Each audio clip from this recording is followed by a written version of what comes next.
Pernahkah Anda mendengar nama Kapitan Patimura? Seorang pahlawan yang namanya sering kita sebut. Tapi, benarkah Anda tahu siapa dia? Bagaimana seorang guru biasa di Maluku tiba-tiba menjadi momok menakutkan bagi penjajah Belanda?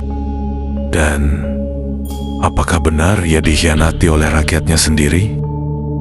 Ini bukan sekadar cerita sejarah. Ini adalah kisah tentang pengkhianatan, perlawanan, dan keberanian luar biasa dari seorang yang mengorbankan segalanya demi tanah airnya.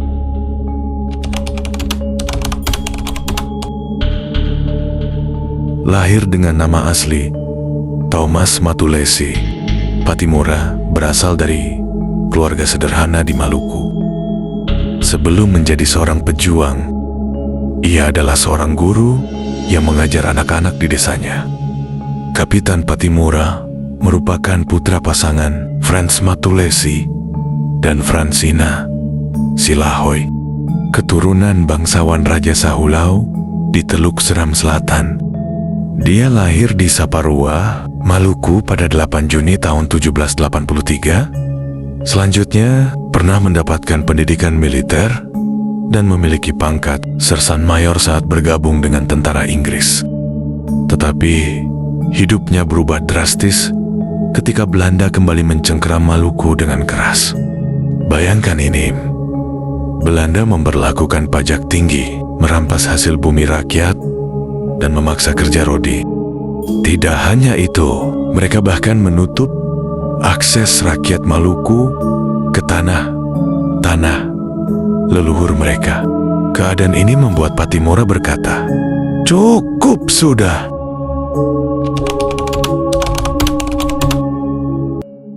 Dengan semangat yang membara, Patimura berhasil menggalang rakyat Maluku.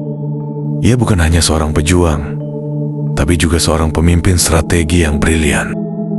Pada tahun 1817, ia memimpin serangan ke benteng Dorstad di Pulau Saparua. Strategi Patimura sederhana tapi efektif. Ia menggunakan medan pegunungan dan semangat rakyat untuk melawan persenjataan modern Belanda. Dan hasilnya, rakyat Maluku berhasil merebut benteng tersebut. Kemenangan ini mengguncang Belanda dan menunjukkan bahwa rakyat yang bersatu bisa melawan kekuatan kolonial sebesar apapun.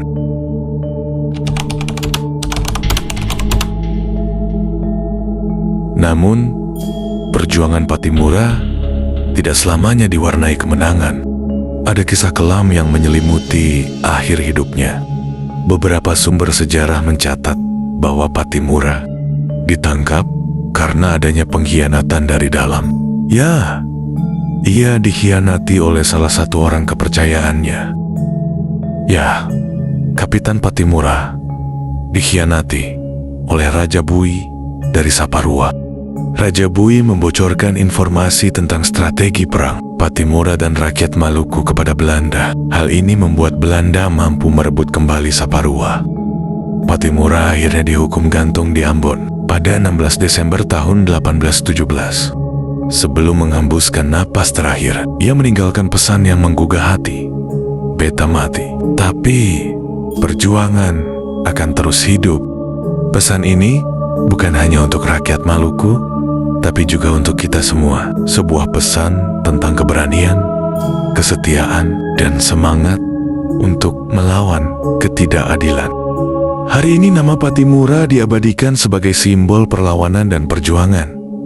Tapi, apakah kita benar-benar memahami maknanya? Kapitan Patimura bukan hanya seorang pahlawan lokal. Ia adalah cerminan dari semangat Nusantara yang menolak tunduk pada penindasan.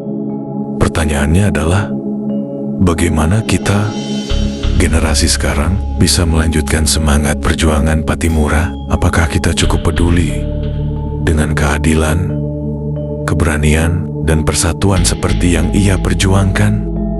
Kapitan Patimura telah melakukan bagiannya. Kini, giliran kita, mari terus mengenang belajar, dan menghidupkan kembali nilai-nilai yang ia wariskan.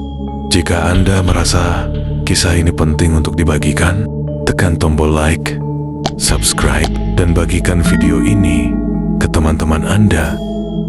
Mari kita sebarkan semangat Kapitan Patimura kepada dunia.